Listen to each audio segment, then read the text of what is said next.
How many times have you thought, I don't have enough blank for blank? And today we're going to talk about how much I don't have enough money for health. And this is something I see commonly. There are a lot of people that hesitate when they see the cost of health. They don't want to spend money, right? Who wants to spend money? You see the cost of something, nobody wants to pay it.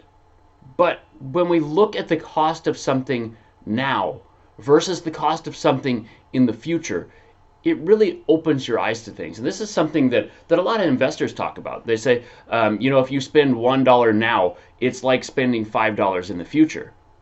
So it takes $5 to $10 away from your savings long term. That magnifies the thought process. It makes you, do you really want to spend that money right now? We need to do the opposite of that as well.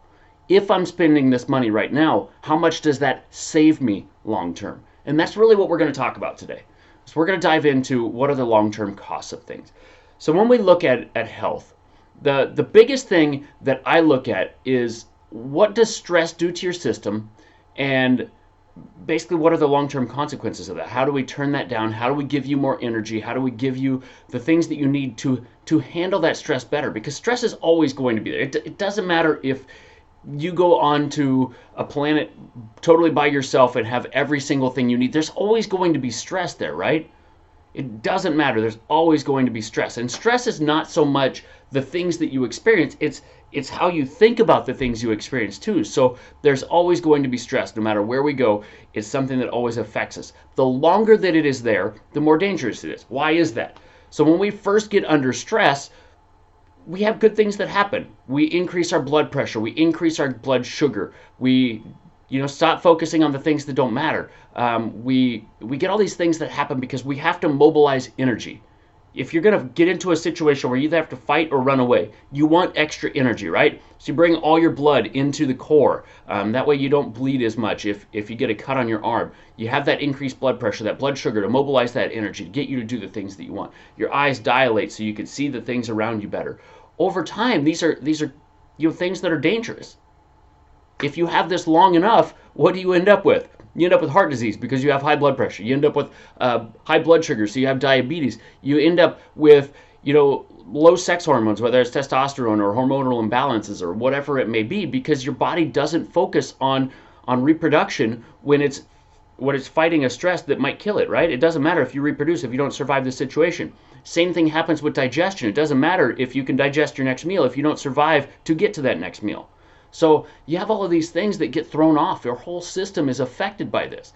And what does this lead to long term?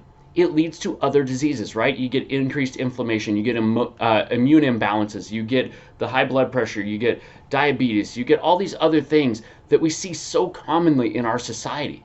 And that's why this is so important to kind of, I don't want to say get rid of, because like I said, stress is always going to be there, but it's so important to get it under control, where you have a balance to it, where you have the ability to turn that off and not have that constant cycling of everything going 100 miles an hour here. We've got to be able to turn that down so you can relax. That's the way that the body was designed. It was designed to have that sympathetic nervous system turn on, get you to a place of safety, and then turn down and relax. Allow you to recover. And if you're not recovering, that is a very, very good sign that you have too much stress in your life. Brain fog, memory loss. I mean, there's a lot of these. Inability to focus. There's tons and tons of these signs that stress is having an impact on your body. So what are the long-term costs of this? If we look at heart disease, it's easy for you to say that I'm going to cherry pick the most expensive one.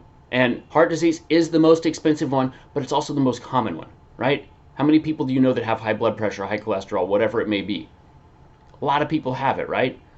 I don't have the exact numbers in front of me, but we could look at diabetes, we could look at cancer, we can look at all these, and they're all super, super expensive over the course of a lifetime. Cancer is in the mid six figures, depending on the type, the severity, when they seek treatment, what type of treatment is sought, everything like that. But heart disease, in and of itself, over $1 million lifetime costs.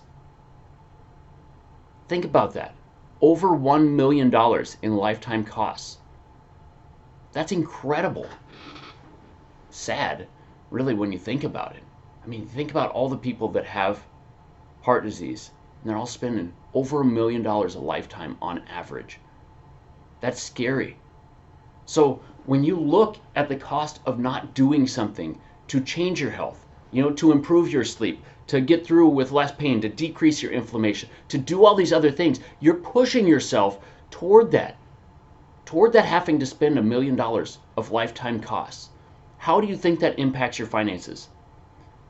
I am not a financial advisor by any means, but I'm going to guess that if I talk to my financial advisor and I said, hey, I need to spend a couple $1,000s right now, it's going to save me $1 million over the long term. Should I do it? They're going to tell me every single time that I should do that. For every dollar spent, you're getting, I don't even know what that is, $100 back? That's incredible. It's incredible. You don't get that type of return on anything. So when you look at the cost of the things that you're not doing right now, does it change how you go about it? And for a lot of people, this answer is going to be yes. It's still hard to spend that money. It's still hard to look at it and say, is this worth it? Can I do this? Is it something that I should spend now? But when you look at the lifetime costs of all of these healthcare disorders that are just through the roof.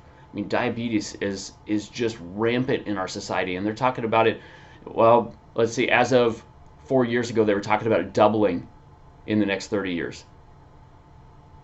Think about that. Doubling. How damaging is that to our health? So when you look at this, just change the frame of the mind for just a moment. Look at the financial cost long term versus just the short term. What happens if you don't do something? How much do you save if you do take that action? I think this is going to help you out. So if it does, please like, subscribe.